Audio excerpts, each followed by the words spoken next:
Hey everybody, Ethan here, and you're on my side of the room. Jamie's nail art advent calendar is over. We do appreciate the likes and views and engagement that those videos got, and there will be more of things like that in 2025. But I want to take a moment about what I'm doing over here. Usually my music stuff has something to do with it these days, but right now it's just kind of off to the side because I've been focused on something else, and the title of the video probably says what that is. But if you didn't read it, you clicked the video anyways, you saw my face. I write books. You may not know that, but yes, I do. And my books are available on Amazon worldwide. They are on Kindle Unlimited. You can read them right now if you like. And I will put the link in the description to my author page because there is more than one Ethan Johnson who writes books on Amazon. So very important that we distinguish my stuff from their stuff. My most popular book, and the one that sells to this day, is Deadshot. It is a precursor to Crossed Out, which is the first book I ever published. I try to get people to understand, if you want to understand this character, you have to read this, and they never do. So you could be the exception. You can be my hero. And for once, I will see on the report that somebody even read one page of Crossed Out, because I can't even get people to do that. Can't make people do what they don't want to do. But, nice that I get, literally this month, I got $2.60 in royalties for people who read Deadshot or something from that series. The first book I ever wrote was this. This, as I juggle books, was it was the literary version of what happens with people who write screenplays. I saw a documentary, I believe, about a man who wrote, I don't think it was about him, I think it was about people who were like frustrated screenplay writers who made like indie films or whatever. And he was really upset because he poured his heart and soul into this indie film that he was working on, couldn't get a buyer for it anywhere. And he was given one of those bitter talk to the camera or talk to the interviewer segments. And at the time, this is many years ago, he was like, well, all Hollywood wants is stupid action adventure and shoot 'em up, so whatever. They don't want a cerebral romance or whatever. And in the epilogue, where they're flashing, like, where are they now or what are they working on now, they said, yeah, that guy gave up and he's back to writing, he's writing a screenplay for stupid action and adventure. So that's what I did, because I could not get a literary agent for this book at all. Having written my first book, I just thought that that's what you do. You write a book, you get an agent, you shop it and see if you can get a publishing deal. And turns out that's not necessarily the case anymore, So I am 55, I am of a certain age and from a certain time. And this is a reminder to people who are in my age bracket or older, certainly, that things have changed. One of those things that have changed is you could self-publish, and it's not as stigmatized as it once was. So I do have my own imprint, and all of my books are printed through that imprint. That just wasn't a thing, like, let's say 30 to 40 years ago. And if you were self-publishing, you were probably using some kind of bookmaking service. You usually had to have a bunch in your garage and cardboard boxes of, secrets to the Dow Jones that no one will ever find out about, or UFO secrets explained, or whatever. Bigfoot and my next door neighbor, that sort of stuff. And, maybe you can sell enough copies at conventions or something, or you're just doomed to have the stuff sit in your garage until it's composted someday, or it composts itself. But these days, indie publishing is a thing. It is certainly something you can do, and you can be successful, and there are successful independent authors out there that did not go the traditional publishing route, and they're doing just fine. But now to talk about what I'm actually working on. So, as I said, the first book I ever wrote is part of a trilogy, and it's called The Spaces Between Us. And the second installment is in print, and it's called For Centuries More. I am not going to release the title yet of the final installment, but I am happy to report that I have written the climax to that story. I am writing the aftermath to that set piece now, and I'm expecting that to come in around 85,000 words, I'd say, which should be kind of in the neighborhood of this book, which I think came in around 80,000. This was more like 100,000. But there was a lot of setup that led to this. This is, of course, The Empire Strikes Back to this original New Hope that bridges things together and takes you to the final installment. But what is it? Well, here's the thing. It's very difficult for me to distill it down to a bumper sticker, and it certainly did not do me any favors when I was trying to shop it around the traditional publishing route. As you'll see on Amazon, if you do pass through to my author site and then or author page, and then you filter on through to the trilogy listings themselves and go to the first book, there is in fact a blurb, because I have to write stuff like that in order to gin up interest to the book. So rather than muck about with not really knowing how to talk about it, here's what the blurb says, and I'll have to get in reading mode here to tell you. Purity of heart, purity of thought, purity of motive. Agnes Morris heard these words once, and they led to her spirit guide, Image, who taught her how to develop and master secret arcane abilities like astral projection and alchemy. When she disappears during a family visit at Christmas time and reappears at her brother Mark's apartment 1,000 miles away 34 hours later, looking exactly the same down to her tea-soaked pants, she is forced to reveal that his quiet, unremarkable sister is capable of extraordinary things. So far, so good. After Agnes disappears again, when Mark presses her for answers, he is led down a strange path of his own. A woman calls him across time and space, urging him to join her in the ancient city of Nineveh. Through her, the seductive and beautiful Inanna, he is brought face to face with Tobias, a man of immense power and a deep-seated desire for revenge against all who have wronged him. Agnes seeks the aid of her mentors at the Manor, a society devoted to the advancement and understanding of the occult, to learn the truth about Tobias and how to stop him from achieving his destructive ends. But the Manor has deadly secrets of its own and other plans for Agnes. Continuing, Agnes must find a way to unite her hostile sisters, parenthetically, Jacqueline, a high-powered executive, and Gracie, a sarcastic part-time skating rink attendant, and save her brother from an ancient evil, or lose him forever and tear the family further apart. But what chance do they have against this fearsome demigod who can kill with a flick of a finger?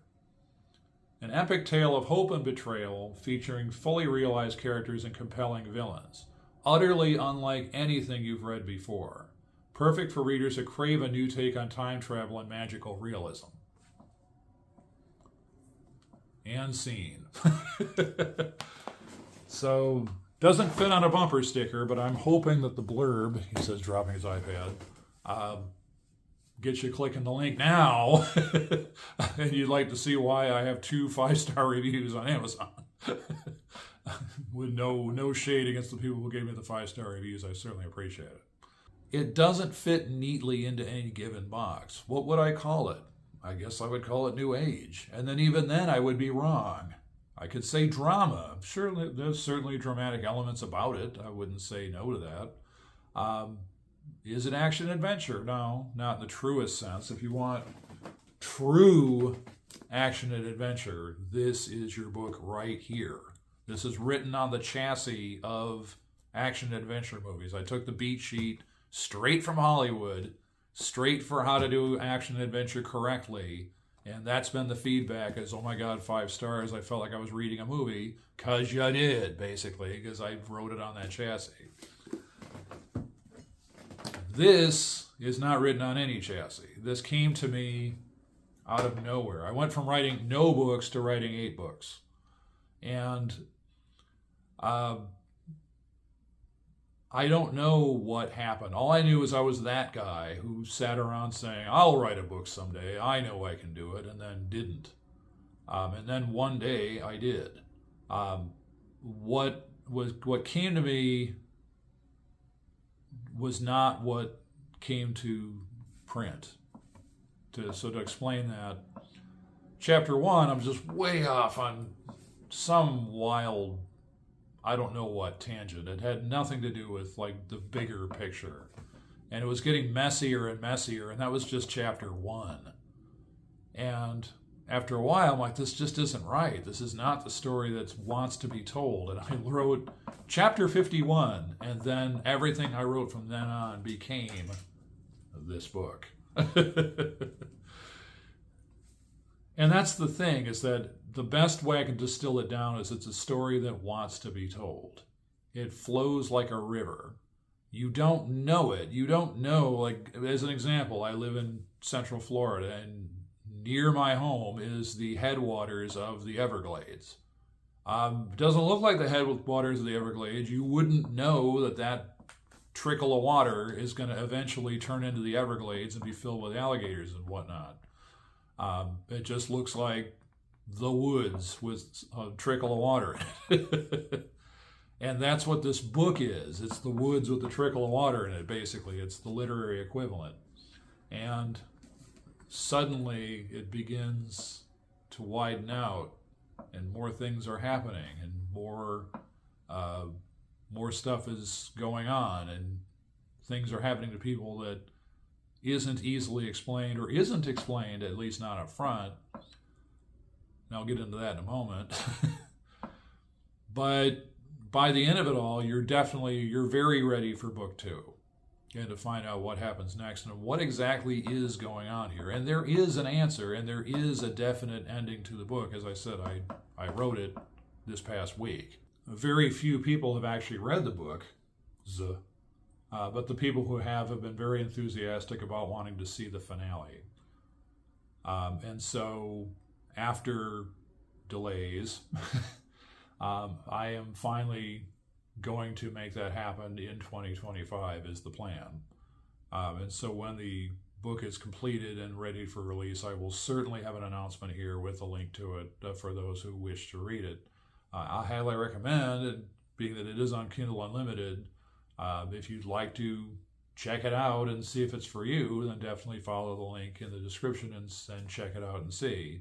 You don't necessarily have to buy the paperback version, but it's there if you'd like, and if you want me to sign it, certainly I can make that happen for you.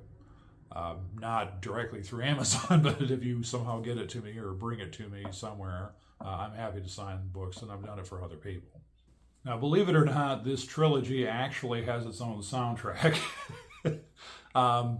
It's not an original soundtrack of something like I Scored. Instead, it's literally what I listen to every single night when I sit down and write the book, because it puts me in the right headspace to continue to deliver that material. I will put the link in the description to that as well. It is called Divinus by City of the Fallen. The video to one of their, I don't think it was the video to one of their songs. I think somebody used their music to be the backing track to something they rendered in their computer. And it was so evocative, and that music so fit what they were showing, that it actually led to the creation of the trilogy. And every single time when I'm writing to it, the final track in that album a lot of times meshes with what I'm writing, because it's very dramatic and very cliffhangery, and that's how it goes with these short chapters. They tend to be dramatic and cliffhangery. And so depending on how things gel, it's like when it meshes perfectly, it's oh yeah, this is the right soundtrack at the right time for the right material.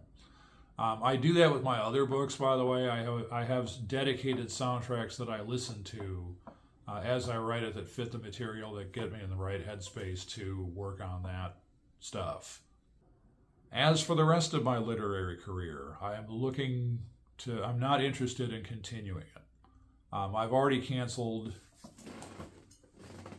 this series after 2 books because it just did not sell at all. I just couldn't. There was an initial rush of friends and family who read it and a few other people, and there was enthusiastic reception for it, and then it just went.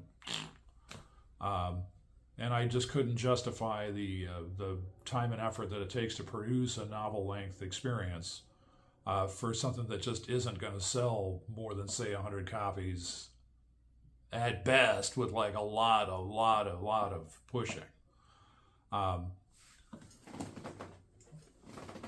I'm sad to say this series has been canceled as well, even though it is my best-selling series to this day and still generates some kind of revenue with 0 advertising.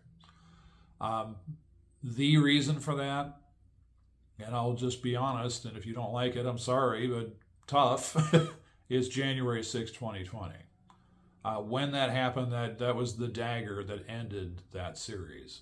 I do not want to encourage or give the appearance of condoning the actions of that day or anything that followed after, let alone things that preceded it. And I was already battling depression as it was, and it just really, really put me in a deep depression from that day forward that's taken a very long time to dig out from. And I finally have basically reached the point of I'm literally not going to let the terrorists win. I don't care at this point if this book sells more than 2 copies. I want it complete, and I want to end it on my terms. And so I gave 3 books to the Diane Pembroke series. It's there out there if you want to read it. There's nothing wrong with that. But as far as continuing it, and especially because people really weren't understanding the ramifications of the story and the character, I just really felt like I was shoveling coal into the wrong furnace. Whereas with the trilogy, again, it's the story that wants to be told. So with that being the case, I've made a point to make my characters distinct in anything I write. And so if you look at any of my books, you will come away with a sense that these are individual people with individual likes and dislikes and habits and annoying things that they say and do, because that's how people are. I will tell you that my books do contain LGBTQ content because that's reality. It's not pushing some kind of woke agenda. The woke agenda is if I acknowledge things exist in nature, then I guess, yeah, sure, just flamingly woke. And look at me, how woke I am. But I'm very proud of the trilogy. I'm very proud of the characters that have come to life in those pages. And I do want to do justice to those characters as I close out the trilogy again on my terms and on my timeline. My expectation is I'll have the initial draft done by, it looks like the latest would be mid-January 2025. It could be even sooner, as I'm already pushing 75,000 words on something that's about 85,000, but I can do 5,000 in a chunk if I'm really on fire. I only write at night, and so it's whatever I can conjure up in the time that I have allotted myself to write. And I can get quite a bit done in an hour and a half, it turns out, with 2 fingers. One thing I do ask is that if you do read the trilogy, especially book 1, well, 1, review it on Amazon and let people know how it is and what you thought of it. Secondly, either email me through the contact link in YouTube or leave a comment. Let me know what you thought of it. And again, you're more than welcome to hate every page you read of it. Or you can love it to pieces, or whatever your reaction is. I don't want to try to chum the waters with my expectation of how you're going to react to the story. Again, people who have read it have come up to me and given me their feedback about how enthused they were with what they read, and wanting to know what happens next. And you do have an ending, right? yes, there is an ending. But I do like to receive your feedback about my books. As a side note, there is a thing in the author community that you absolutely cannot respond to your crit. So if someone comments on your books, reviews your books, throws your book across the room, goes on Twitter or Blue Sky or whatever and says it sucks, you have to sit there and take it, and you cannot respond. I don't know how true that is or isn't. I don't know what. I think part of it is I think their attitude is that you should be writing, not arguing with people. Fair. But then what would Twitter and Blue Sky be if there couldn't be that, I suppose, because it's all over the place. Mark Cuban. Not that he's literary, but I'm just telling you, there's certain people who seem to have certainly enough time on their hands to do nothing but get on these different social media apps and argue with literally everybody about literally everything. But again, my author career is over. What do I got to lose, right? I don't really have anything to say about it as far as any kind of scores I wish to settle with anybody who gave a bad review to my books. I just, not everyone's going to like everything. It's the way with anything that we produce, whether it be these videos or my books or my music or me walking on the street. Somebody's going to be mad at that. And there's not a lot I can do about it. But all this being said, I'm glad to be back writing, glad to get this completed. I have no intent of writing any more books, but I also know jack shit about the future. So as resolute as I can be, and claim and swear up and down that I'm done writing books, I might write another one. You never know. I hold that possibility open. But officially, as of this filming, I do not have any intent of continuing being an actively operating author. My author website has been deactivated for at least 2 years. And I'm not going back and editing the ebooks and stuff to take that link out. It's just, it doesn't work, guys, whatever. And if it takes you to porn or whatever, well, enjoy. But anyway, thanks for watching. I do appreciate it if you sat through this long. Again, it's a story that wants to be told. This is all I can say. Take a look. Link in the description. Like and subscribe if you want more of what I have to say and do around here. But in any case, I will catch you in the next video.